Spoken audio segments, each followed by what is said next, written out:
Letter to Heather.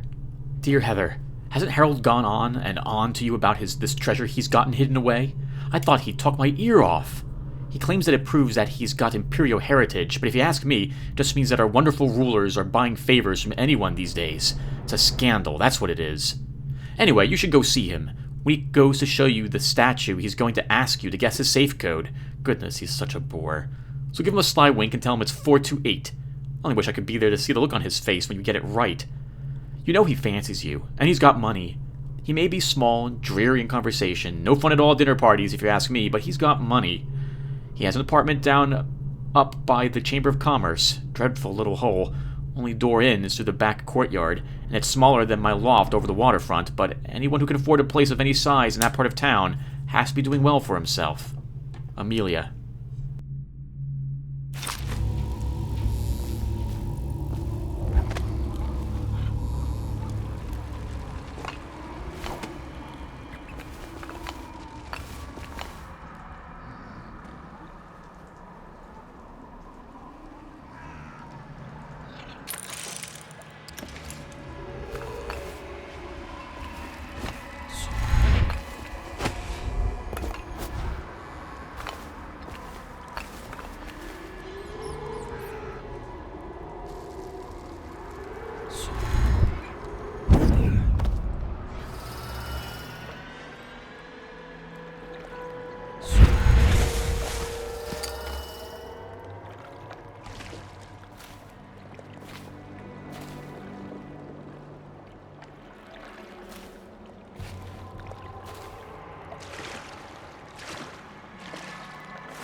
Falling Star. Drop assassinating someone gives you a bit of mana.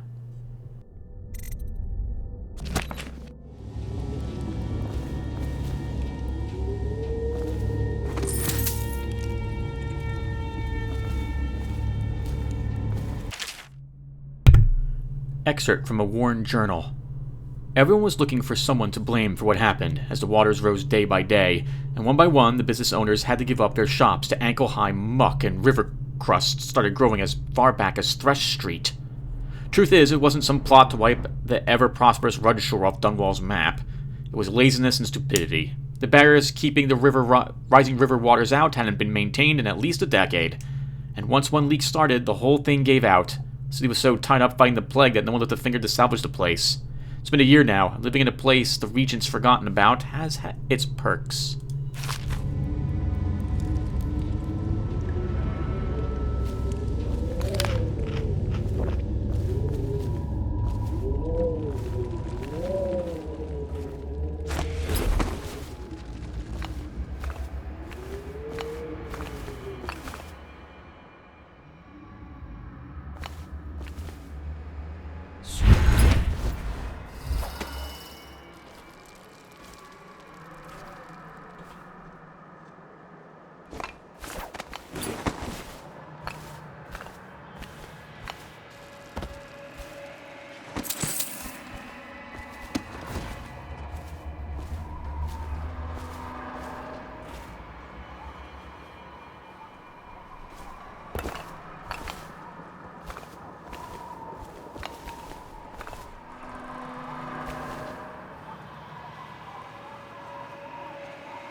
excerpt from a work log. The tankers marked Batch B coming from the Whalehouse slaughter yard need to be connected to the deeper pipe row only. These barges contain blubber from juvenile whales and have to undergo a different refinement process to ensure the same level of potency. We need to get the tankers emptied and back out to the Whalehouse as fast as possible. Greaves Lighting Oil Company is on track for record profits this quarter, and I want it to be the refinery that gets the credit for it, not those ass scratchers at the Whalehouse.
Hey Stu, here's the deal. The Oil Greaves refinery still has vats filled with processed whale oil that no one's touched.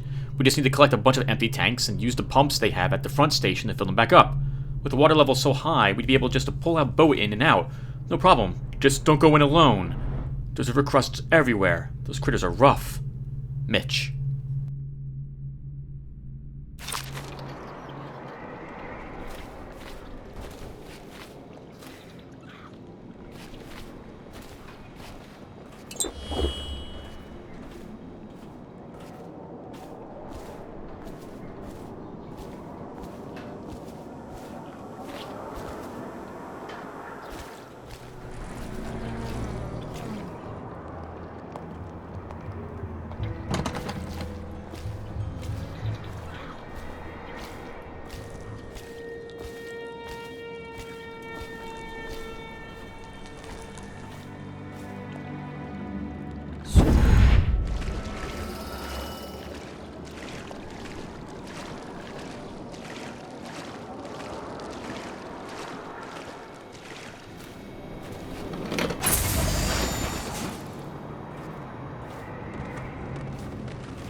Remember to keep the stair in the up position at all times unless there's a shift change or an emergency.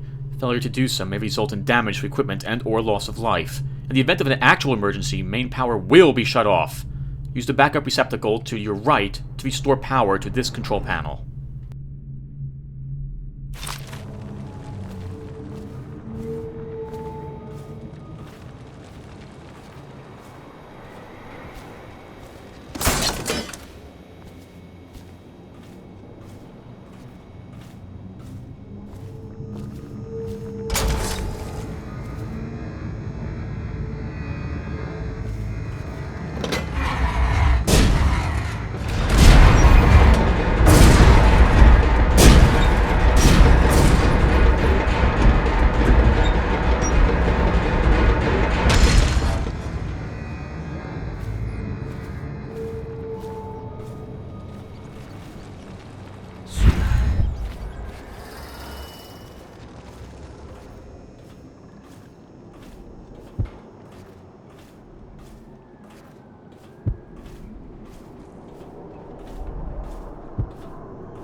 Plague resistant. Weepers inflict slightly less damage. This seems very useful for the location I am currently in.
Why would you come back here?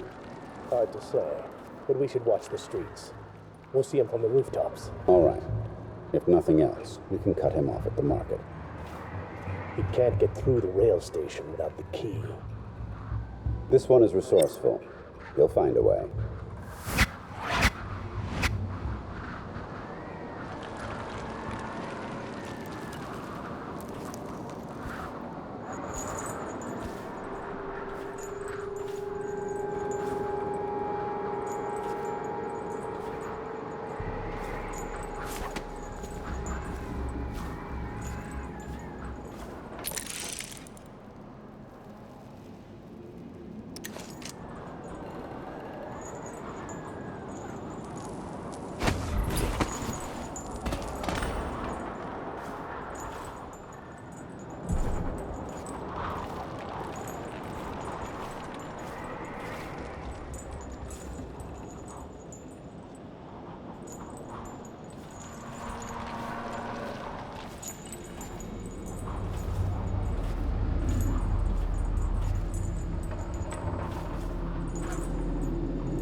On Hunting Whales, excerpt from a Forward Gaffer's journal by Old Grum.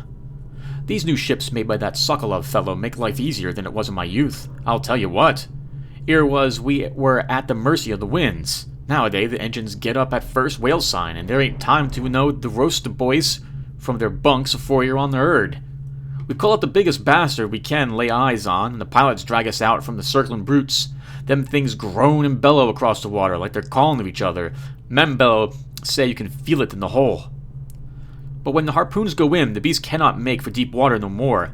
Once it weaks from loss of blood, we launched a hook boat and put chains into the tail. Then the winches drag the bastard backwards, up the chute, and into the rigging overhead.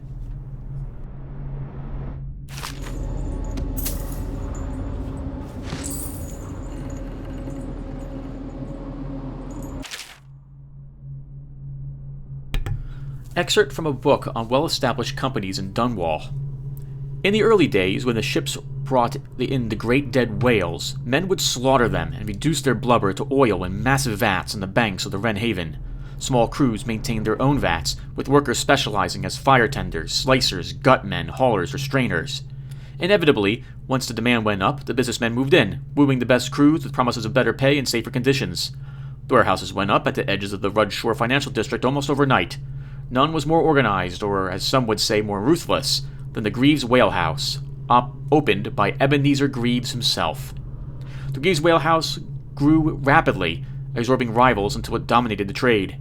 At its peak, the operation employed over 300 workers, not including the children who filled minor and often tragic roles. Those associated with the refinery were recognizable by their head-to-toe industrial leather uniforms and the masks they wore to protect against fumes.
Campbell's curse. Curse that fool here in Burroughs! Lord Regent, my lily-white bottom! We almost had it all. Now I will wear the Heretics brand for the short remainder of my days. The Heretics brand of all things! I should have banned the ritual, but in truth I plan to use it against a few undesirables should the need arise, perhaps even Hiram. Now it's all lost. When I spy my own reflection in a puddle of filthy water, I see failure burned into my face. I am cast out.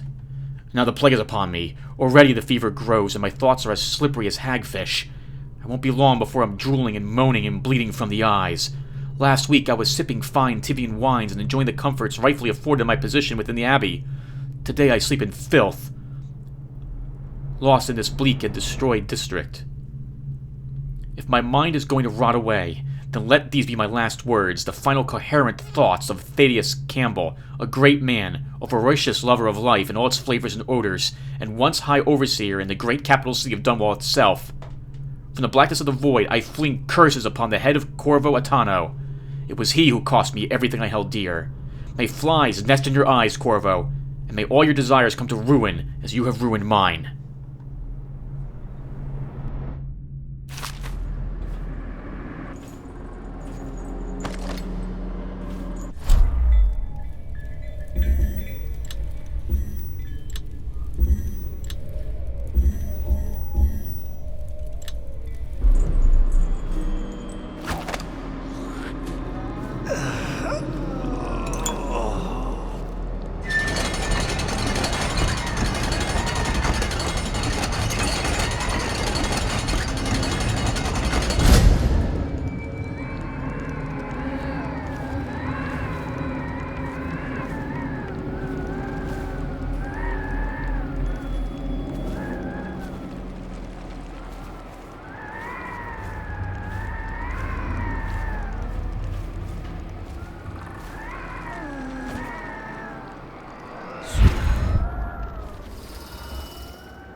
They butchered the deep ones here, breathing in the rich stink of their enchanted flesh.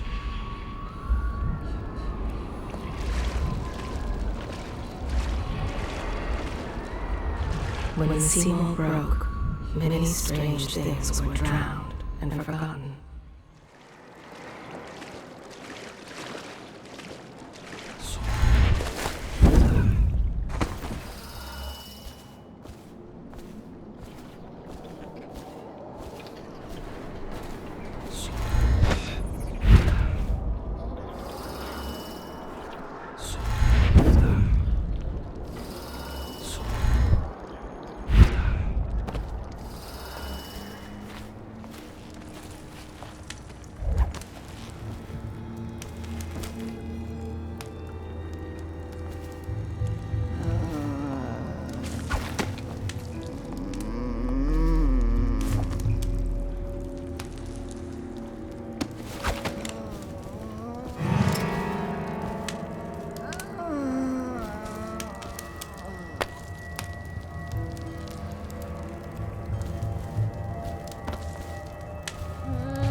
Okay, everyone, we're going to take a break here. Thank you for watching so far. When we return, we'll finish up the flooded district, I think. I'll see you guys then. Thanks for watching, and take care.